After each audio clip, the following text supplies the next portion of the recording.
To fulfil its divine purpose. अपने दिव्य उद्देश्य को पूरा करने के लिए परमेश्वर शादी को रचा है। वो 4 दिव्य उद्देश्य के बारे में इस सेशन में मैं आपको बताने के लिए चाहूंगा। The first one is a reproductive purpose.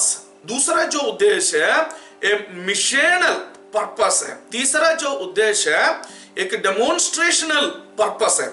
चौथा जो उद्देश्य है एक प्रोविजनल पर्पस है। ऐसा 4 खास उद्देश्यों को मैं आपके सामने रखने के लिए चाहता हूं। आइए हम एक एक उद्देश्य को हम यहां पर थोड़ा और विस्तार से हम देखें। रिप्रोडक्टिव उद्देश्य के बारे में सबसे पहले मैं आपको बताने के लिए चाहता हूं। Through marriage and family God enables human beings to participate in His creative activity and redemptive purpose। अपना काइंड को प्रोड्यूस करने के लिए परमेश्वर शादी को रचा है करके आप जानते हैं, उसमें कोई सवाल नहीं है। जब हम परमेश्वर का वचन को हम देखते हैं, परमेश्वर क्या करते हैं, ये जोड़ा को जिसको परमेश्वर ने शादी में व्याह में बांधा है, उनको आशीषित करते हुए परमेश्वर उनसे कहते हैं फूलो फलो और पृथ्वी में भर जाओ करके। फूलना फलना मतलब अपना काइंड को बनाते हुए पृथ्वी में भरने के लिए परमेश्वर शादी को रचा है। Praise the Lord. परमेश्वर बच्चों को व्याह के बाद आमीन परिवार में आशीष के रूप में दिया जाता है करके परमेश्वर का वचन सिखाता है। अगर नहीं होता, जैसे आम के पेड़ में आम आता है या खेत में कोई फल निकलता है, वैसे जमीन से ऐसे निकल कर आने के लिए परमेश्वर बच्चों को निकला सकता था, परंतु परमेश्वर ने ऐसा डिजाइन नहीं किया है। परमेश्वर ऐसा डिजाइन किया, पति और पत्नी दोनों एक साथ आने के बाद उनका जो इंटीमेसी में प्रेम में बच्चों को देने के लिए परमेश्वर तैयार हुआ है।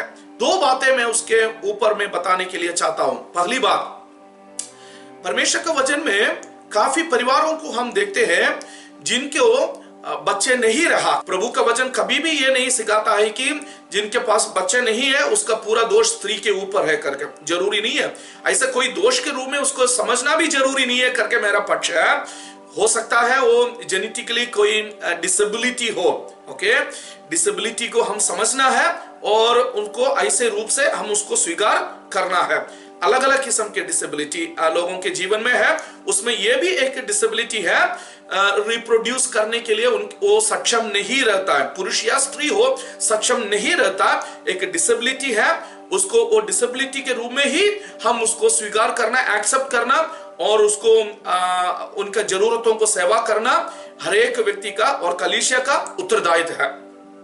परंतु जब परमेश्वर का वचन में हम ऐसे परिवारों को देखते हैं, मेरा विश्वास है 13 परिवारों को 13 फैमिलीज को हम देखते हैं प्रभु के वचन में, जेनेसिस से लेकर रेवलेशन तक, जो बांझ रहा, जिसके पास बच्चा नहीं रहा। अब्राहम एक अच्छा उदाहरण है। आपको मालूम है 25 साल उनको इंतजार करना पड़ा। उसका बेटा इसहाक एक अच्छा उदाहरण है। याकूब के पास उसका जो सबसे प्रिय पत्नी बच्चा पैदा करने में सक्षम नहीं रहा करके, हम थोड़ी समय के लिए सक्षम नहीं रहा करके हम प्रभु के वचन में हम पढ़ते हैं। हन्ना के बारे में हम पढ़ते हैं, जो शमूएल की मम्मी है, वो सक्षम नहीं रही करके हम पढ़ते हैं। आगे जाकर मीकल जो दाऊद की पत्नी है, वो सक्षम नहीं रहे करके हम प्रभु के वचन में पढ़ते हैं। ऐसे 12 या 13 परिवारों को हम देखते हैं जो बच्चों को पैदा करने के लिए सक्षम नहीं रहा। प्रियो, मैं आपसे कहने के लिए चाहता हूं, उसमें 12 में एक ही छोड़कर बाकी सारे परिवार को परमेश्वर ने बच्चों को दिया। वो सारे बच्चे आशीषित बच्चे रहा है। Praise the Lord. आपको मालूम, बाइबल में, पूरे बाइबल में केवल एक ही व्यक्ति जो बच्चे को प्राप्त करने के लिए लायक नहीं रहा, वो कौन है करके आप जानते हैं? वो केवल मीकल है। दाऊद की जो पत्नी है मीकल, उसके अलावा जितने भी 5 व्यक्तियों को परमेश्वर का वचन में हम देखते हैं, सभी लोग बच्चे को प्राप्त किए हैं। Praise the Lord. तो मैं आपसे कहने के लिए चाहता हूं, चाहे आप शादी करने के बाद अगर कोई मुझे सुन रहा है, या आपके रिश्ते में कोई ऐसा है, या आपके कलीसिया में, पासवान लोग आज ये मैसेज सुन रहा है, आपके कलीसिया में कोई ऐसा है जो अभी तक बच्चे को शादी के बाद प्राप्त नहीं कर पाए, मैं आपसे कहने के लिए चाहता हूं, परमेश्वर का प्रॉमिस है कि आमीन, फूलो फलो और पृथ्वी में बढ़ जाओ। विश्वास के साथ ये प्रॉमिस को अपने लोगों के ऊपर प्रोक्लेम करते हुए, अगर ऐसे कोई पति पत्नी मुझे सुन रहा है, एक दूसरे के ऊपर परमेश्वर का आशीष को प्रोक्लेम करते हुए आप दुआ करें, परमेश्वर आपको आशीषित करेंगे, ये मेरा विश्वास है। तो अब्राहम का ही परमेश्वर नहीं है, इसहाक का ही परमेश्वर नहीं है, हमें आज भी परमेश्वर ऐसा अद्भुत कार्य करने के लिए सामर्थ्य है। परंतु काफी बार क्या होता है, हम इंतजार करने के लिए तैयार नहीं रहते हैं, हम एक्सपेक्ट करने के लिए तैयार नहीं रहते, हमारा विश्वास मजबूत नहीं रहते हैं, इसलिए हम क्या करते हैं, शॉर्टकट्स ढूंढकर हम चले जाते हैं। अब्राहम ने जैसे किया है, ऐसे गलतियां हमारे जीवन में भी आ जाता है। अगर आप विश्वास के साथ इंतजार करोगे, परमेश्वर जरूर आपके शादी को आशीष करेगा। दूसरी एक और बात बोलकर मैं इसमें से आगे बढ़ने के लिए चाहता हूं। दूसरा, बच्चों को कहां परमेश्वर देने के लिए चाहते हैं? हमारा प्रेम की संबंध में परमेश्वर देने के लिए चाहते हैं। मुझे सुनने वालों, मैं फिर से आपको बोलने के लिए चाहता हूं, आपके प्रेम के संबंध में, प्रेम में बच्चों को पैदा करने के लिए परमेश्वर आपसे चाहता है। क्यों मैं आपको ऐसे बताता है? याकूब को 2 पत्नियां थे। लिया को वचन साफ रीति से बताता है, लिया को उसने क्या नहीं किया, प्यार नहीं किया, और राहेल को ज्यादा उसने क्या किया, प्रेम किया। वचन साफ रीति से बोलते हैं। लिया परंतु क्या करने लगे, बच्चों को जन्म देने लगे। अप्रिय रहा, फिर भी बच्चे को पैदा करते रहा। समझ में आ रहा आपको? यह हो सकता है, हमारा सेक्सुअल ऑर्गन्स को परमेश्वर ने ऐसा सक्षम बनाया कि प्रेम के बिना भी हम बच्चों को पैदा कर सकते हैं। ये दोनों परिवारों को देखना है ना। लिया के जो बच्चे और राहेल की जो बच्चे, ओके, लिया की जो बच्चे हैं, आप देखना, एक एक को लेकर आप देख लेना, रूबेन से लेकर हमें जितने भी बच्चे, एक तरीके से वो शब्द इस्तेमाल करना अच्छा नहीं है, सब बदमाश रहा, उनका जीवन उठाकर आप पढ़ लेना। एक लड़की थी, वो दीना, उसके बारे में भी हम पढ़ते हैं, और वो शेकेम में चले गया, और उसके बाकी हंगामे के बारे में हम पढ़ते हैं। याकूब ये बताता है कि तुम लोगों ने मेरे नाम को सारे दुनिया में बदनाम कर दिया करके बोलते, ऐसे वाले बच्चे थे ये सारे बच्चे। परंतु जिससे वो प्रेम करता था, उससे 2 बच्चे निकले। वो बच्चे कौन है आपको मालूम? यूसुफ और बेंजामिन। वो दोनों बच्चों को आप देखना, यूसुफ जिसके बारे में परमेश्वर का वचन एक भी गलती नहीं बताता है, वो छोटे में उसको भेजा गया, इश्माएलियों के साथ रहा, फिर मिस्र में रहा, फिर भी प्रभु के अनुग्रह में रहा, अंत तक दोनों बच्चों को पैदा किया, दोनों गोत्र बन गया, उनका परंपरा परमेश्वर के लिए कर रहा। अन्य जाति स्त्री को विवाह करने के बावजूद भी बने रहा विश्वास में। कौन है? प्रेम से याकूब पैदा करने वाला अपना बेटा यूसुफ, दूसरा बेंजामिन, दोनों आशीषित बच्चे निकले हैं। क्या कारण है आपको मालूम? वो दोनों बच्चे वो प्रेम करने वाला पत्नी के बच्चे थे। प्रेम करने वाला, वो प्रेम से जब बच्चे निकलता है, उनके ऊपर परमेश्वर का अनुग्रह और उनके ऊपर आमीन सारे आशीषें, वो जो पिता से माता से वो आशीषें उनके ऊपर बहने का बहुत ज्यादा चांसेस है। मैं इसको साइंटिफिकली प्रूव किया है करके नहीं बताता हूं, परंतु परमेश्वर के वचन में हम देखते हैं, साथ साथ मेरे जीवन में, अनुभव में मैंने इस बात को देखा है। जरूर रिप्रोडक्टिव पर्पस के लिए शादी को परमेश्वर ने रचा, परंतु वो जो रिप्रोडक्शन प्रेम से होने पाए। Praise the Lord. दूसरा जो पर्पस है, it's a missional purpose in which the marriage and family becomes the useful medium for the advent and work of Messiah and for the bestowing of covenant blessing. परमेश्वर ने जब इंसान को बनाया और इंसान पाप कर परमेश्वर से दूर हो गई, परमेश्वर ने प्रॉमिस किया काय को, एक पुत्र को, एक संतान को जो शैतान का सिर को कुचलेंगे, है कि नहीं? ऐसा ही हम परमेश्वर का वचन में पढ़ते हैं। कहां परमेश्वर देने के लिए चाहा? स्त्री के संतान, मतलब एक मैरिज में परमेश्वर ऐसा एक छुटकारा देने वाले को या शैतान की सिर को कुचलने वालों को देने के लिए परमेश्वर ने चाहा। जिस कुटुंब को, जिस परिवार को शैतान ने तोड़ा, उसी परिवार में परमेश्वर ने उस शैतान को जो इस परिवार को तोड़ा है, कुचलने वाला संतान को देने का परमेश्वर का डिजाइन है, जिसके कारण आज भी शैतान इस परिवार के विरोध में है। क्योंकि शैतान अच्छे से जानते हैं, अगर पति पत्नी एक साथ मिलकर रहेंगे, मतलब मैं इसलिए हाथ पकड़ रहा हूं आपको डेमोन्स्ट्रेट करने के लिए, हर बात में एक साथ मिलकर रहेंगे, शैतान जानते हैं उन लोग मेरे सिर को कुचलने के लिए सामर्थ्य होगा। इसलिए शैतान क्या करते हैं आपको मालूम? दोनों को दो करते हैं, अलग करते हैं।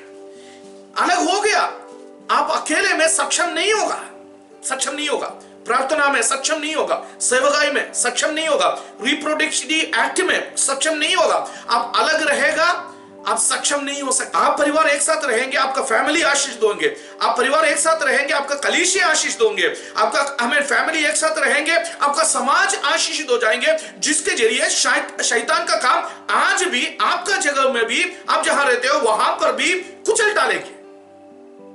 इसलिए वो जानता है कहां तोड़ना है। वो कहां तोड़ता है? सबसे पहला और स्ट्रॉन्ग सोशल यूनिट है फैमिली, उसको वो तोड़ता है। तो उसको मालूम है अगर वहां तोड़ा जाता है, एक अणु विस्फोट के जैसे है, अणु सबसे छोटा मात्रा है, उस मात्रा को तोड़ दिया पूरा दुनिया खत्म हो जाएगी। वैसे हमारा family is the smallest social unit. उस सोशल यूनिट को अगर तोड़ने के लिए आप सक्षम है, पूरा दुनिया को नाश कर सकते हैं। तो हर समय पर शैतान उसके पीछे रहा खत्म करने के लिए, परंतु परमेश्वर हमेशा एक परिवार को बनाकर रखे। आमीन। कौन सब हमें दुनिया चले गया, परमेश्वर एक परिवार को, नूह के परिवार को बनाकर रखा। उस जमाना चला गया, परमेश्वर किसको ढूंढ कर निकाला? अब्राहम का परिवार को परमेश्वर ने ढूंढ कर निकाला, और अब्राहम के परिवार से परमेश्वर ने एक वाचा बांधा।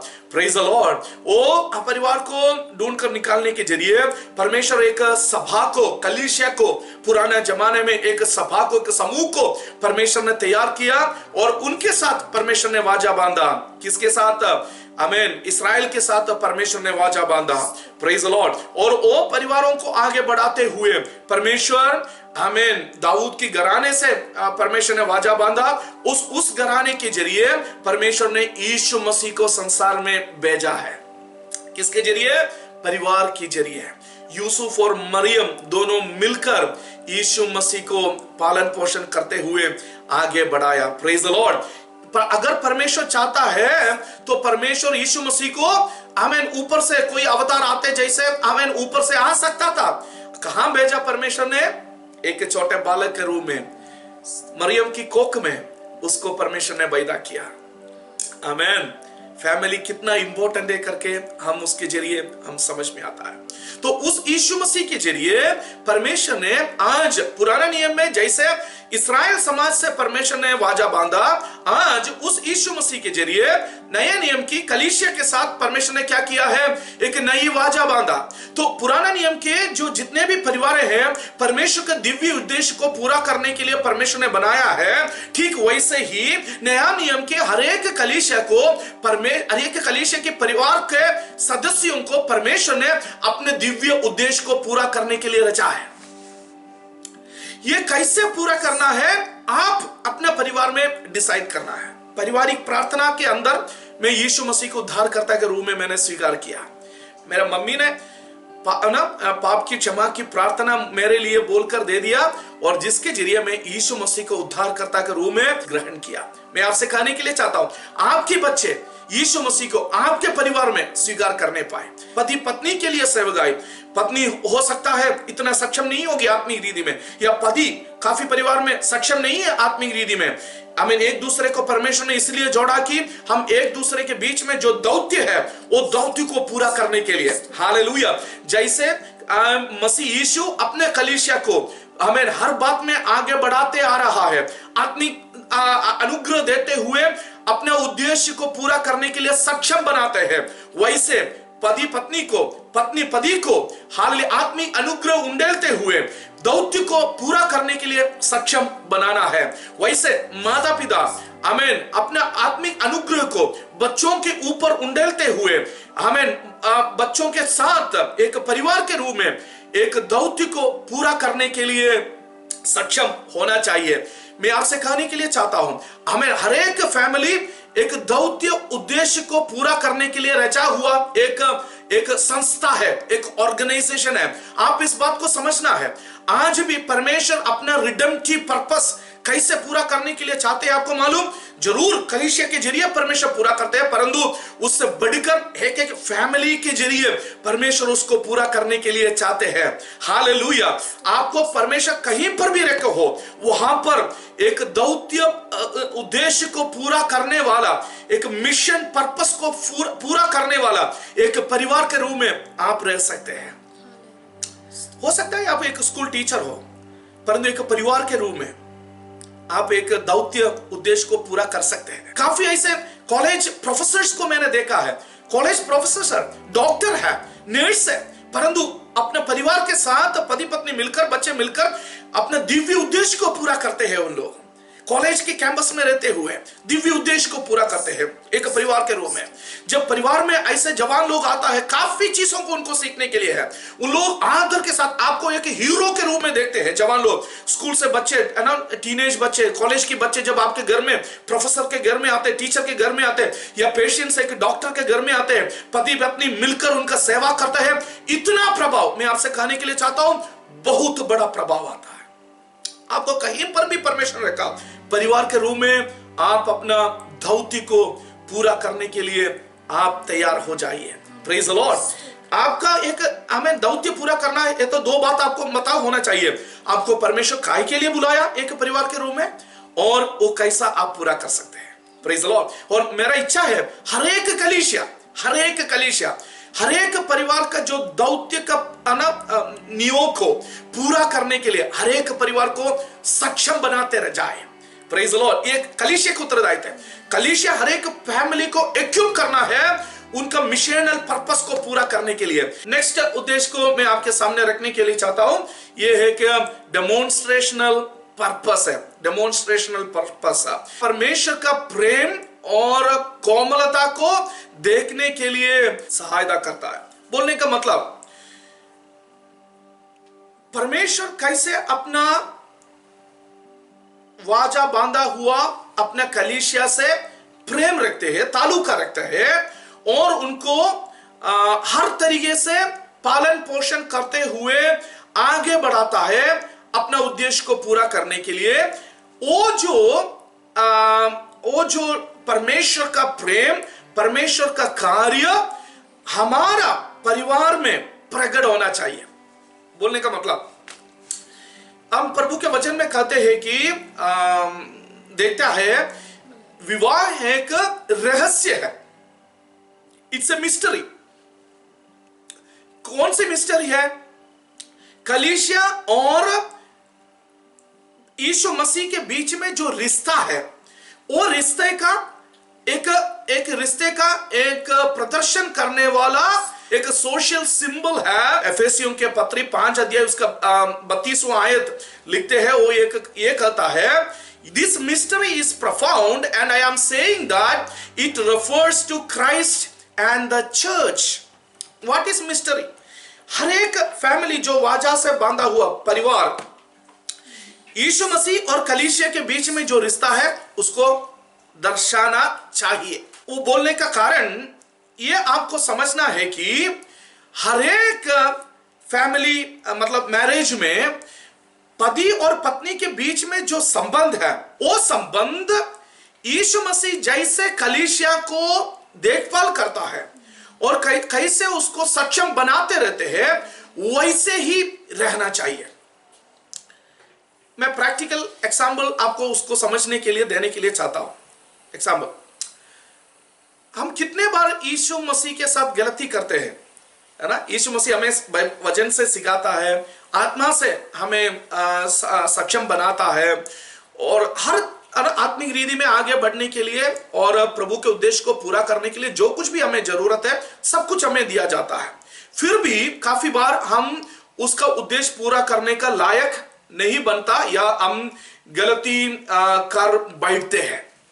फिर भी वो अपने कार्य से पीछे नहीं हटता, आगे भी वो आके फिर से हमें मदद करने के लिए तैयार रहता। और मैं विश्वास करता हूं ये काम जब तक हम यीशु मसीह दोबारा नहीं आता या हम ये दुनिया से नहीं जाता, तब तक यीशु मसीह करते रहेंगे। अगर वो कैसे करते रहता है तो पति के अंदर, पत्नी के अंदर कितना करुणा, कितना दीर्घ क्षमा, धीरज हमारे अंदर होना चाहिए, ताकि जिसके जरिए हम एक दूसरे को सक्षम बनाते जाएं। अक्सर फैमिलीज में मैंने यह सुना, मैं थक चुका हूं, मैं कितने बार बोला, मैंने कितना मेहनत किया, मैंने आपके लिए कितना सिखाया, मैंने आपको कितना समझाया, फिर भी क्यों नहीं समझते हो, फिर गलती कर बैठते हो। सोच के देखो प्रियो, अगर यीशु मसीह मेरे और आपके बारे में ऐसा कहा होता, हम कहां होते आज? नहीं है ना। जितने भी बार हम गलती करते हैं ना, फिर भी जब कभी हम यीशु के पास चले जाता है, वो सक्षम रहता है, और वो दयालु रहता है, वो करुणामय रहता है, वो धीरजवंत रहता है हमें मदद करने के लिए। वो एक्सटेंड करता है अपने हेल्प को हमें। जब कभी हम नहीं मांगता है, हम नहीं जानता है, उस समय में भी वो हमारे लिए प्रबंध करते रहता है। प्रियो, मैं आपसे चाहता हूं, प्रेज़ द लॉर्ड, पति होकर, पत्नी होकर, वो जो यीशु मसीह का गुण जो अपना कलीसिया के लिए वो दिखाता है, वो वाला गुण मेरे और आपके जीवन में दिखाते जाए। प्रेज़ द लॉर्ड, हम कभी भी थक ना जाए ये कार्य में, कभी भी हम पीछे हट ना जाए, परंतु ये काम में हम हमेशा के लिए ये कार्य करते जाए। अगर हम ऐसा एक दूसरे को सक्षम बनाने का कार्य में आगे बढ़ते जाएंगे, प्रेज़ द लॉर्ड, हमारे बच्चे ये देख पाएंगे, अब दुनिया देख पाएंगे, कलीसिया में जो नए नए आते हैं उन लोग ये देख पाएंगे कि परमेश्वर अपने कलीसिया से कितना ताल्लुका रखता है करके। ये रिश्ता का खूबसूरती दुनिया में देखने के लिए केवल एक ही जगह पाया जाता है, वो मेरा और आपका शादी है, मसीह लोगों का शादी है। उस शादी में उसका सुंदर दायित्व, हमें उसका सुंदरता देखना चाहिए, तब दुनिया यह समझेंगे कलीसिया और यीशु मसीह के साथ कितना अच्छा ताल्लुका है। ऐसा अच्छा पति को दुनिया जब देखेंगे, अच्छा ऐसा पत्नी को दुनिया जब देखेंगे, उन लोग जरूर आगे आकर बोलेंगे, इनका परमेश्वर जो इनको ऐसे बनाया, इतना सक्षम बनाया, आज की दुनिया में भी इतना सक्षम बनाया, ऐसा वाला ये परमेश्वर को मुझे चाहिए करके ये दुनिया हमको बताएंगे। Praise the Lord. इसलिए हर एक मैरिज परमेश्वर का प्रेम जो अपने कलीसिया के प्रति है, उसको दर्शाने वाला एक जगह है। Praise the Lord. प्रेम बोलने से केवल प्रेम ही नहीं, नेक्स्ट स्लाइड उसको प्रैक्टिकल रीति में हमें बताता है प्रोविजनल पर्पस, प्रावधान का उद्देश्य। प्रेम रहने से ही प्रोविजन आता है। प्रियो, मैं फिर से बोलता हूं, प्रेम नहीं है तो भी प्रोविजन करते हैं, क्या सोचकर? मेरा उत्तरदायित्व है करके सोचकर। ये प्रभु की ओर से नहीं है।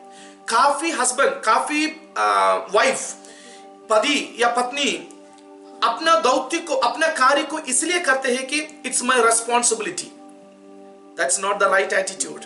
मैं आपको सही करने के लिए चाहता हूं, जरूर आपका रेस्पॉन्सिबिलिटी है, but that responsibility has to come from, not to come from your understanding of your responsibility, but your love towards your spouse and your family.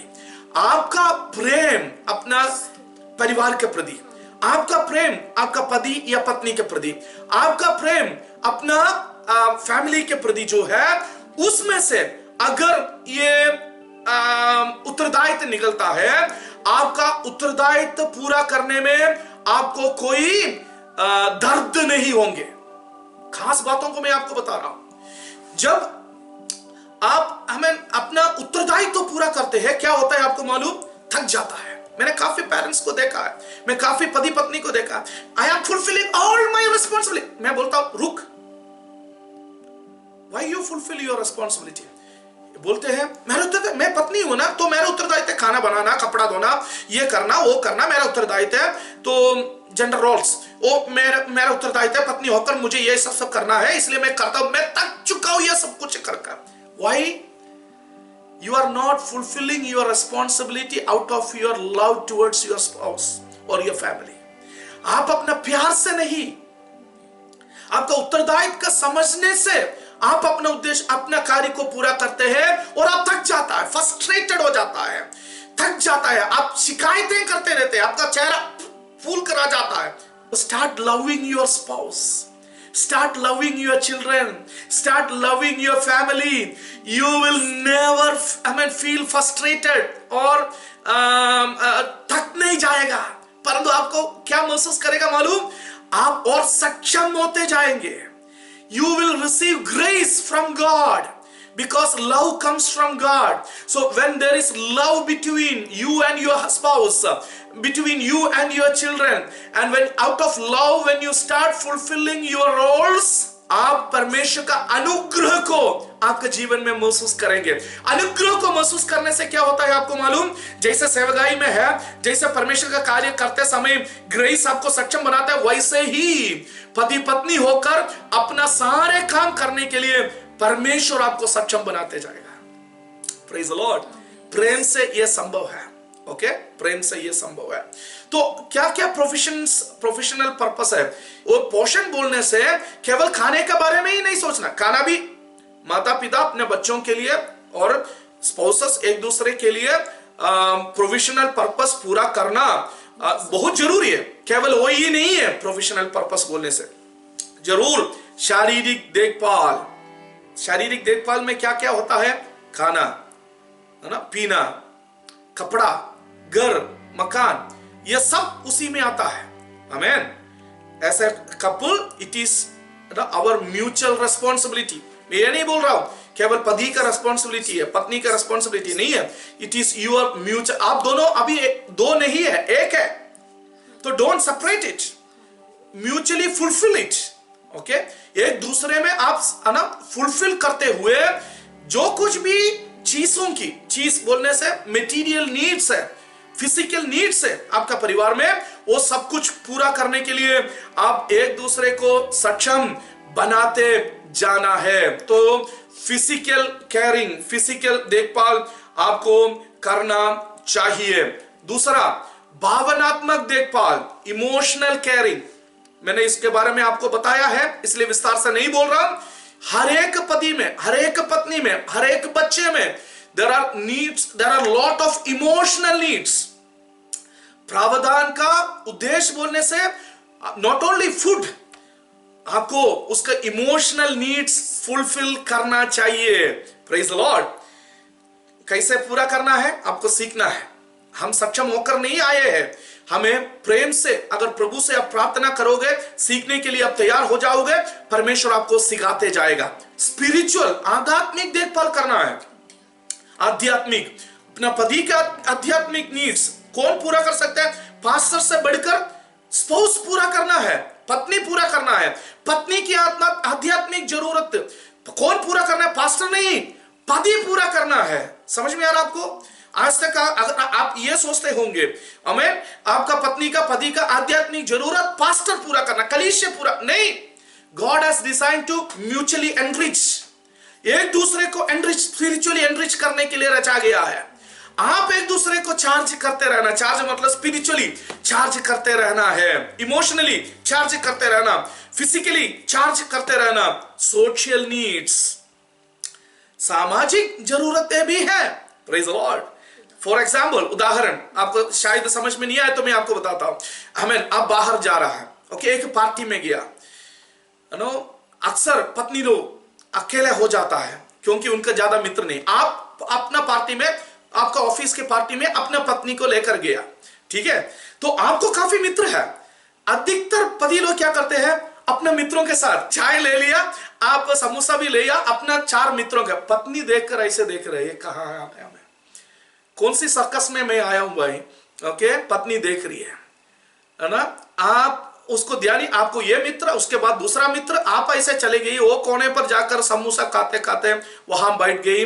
जब वापस आते हैं, जैसे वापस आने के लिए चले जाए, देखा तो आपने वहां पर पत्नी को नहीं देखा, पूतना को देखा है, ओके। जैसे गाड़ी में बैठ गया, मोटरबाइक के बीच में पीछे से एक अच्छा सा चिमटी, एक्सीलेटर एकदम 100 में चले गया, ओके, गुस्सा आपको भी आया, और घर पहुंचते पहुंचते एटम बॉम्ब का विस्फोट हो गया।